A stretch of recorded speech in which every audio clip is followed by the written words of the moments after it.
Hello and welcome. In this video segment, I'm going to show you how to replace the air filter in a 4700 International truck. We're working on a 2002. First thing you want to do, you want to make sure that you have an air indicator. And these trucks are notorious for missing air indicators. And if you have any question about an air indicator, just look at one of my videos and it'll show you the importance of having one on your truck. Next, you need an Allen wrench. We're going to remove the clamp. When we loosen the clamp, we're just going to move it to the side. You do not have to remove the clamp all the way off the housing. You just leave it up here, pull down your cover, and pull out your air filter. In case you have any debris, you want to take time to wipe it out. And I also like to wipe where the filter is going to mount. Here's our new filter, part number, price range. In case you happen to buy an aftermarket filter and you have some doubts, just take a little grease. And I'm just doing this in case you have doubts whether or not the filter is the right filter or not.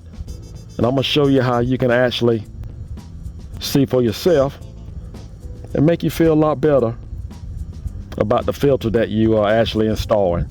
Just take our filter and make sure it goes all the way in. This procedure can be used only if you doubt your filter. Now we just pull it out. As you can see, we have the right filter. We have grease all the way around. Now just take a rag, and I just did this in case you have any doubts about an aftermarket filter, because you definitely want to make sure your filter is actually working for you and your vehicle. Let's remove this grease. Now you can properly install your filter. Take time to wipe down your cover. Position your cover just right. And just take your time. Put your clamp back on. Make sure it's center. Screw in your bolt. And just tighten her down. This is not necessary, but I like to use my rubber hammer. I prefer to tap on it while I'm tightening it up. And we're going to torque this screw down to 10 to 15 foot-pounds. Right now, I'm just going to get it started.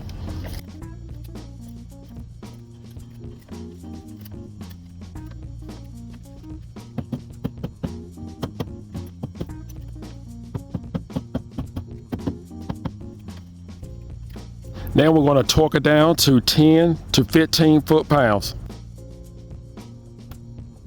That's all it takes to change your air filter on your 4700 International truck. I hope this video was helpful, and now you know the importance of having your air indicator, and make sure you torque down your band. That is very important, and you know how to make sure you have the right air filter. I hope this video was helpful. Do not forget to subscribe. Take care, and God bless.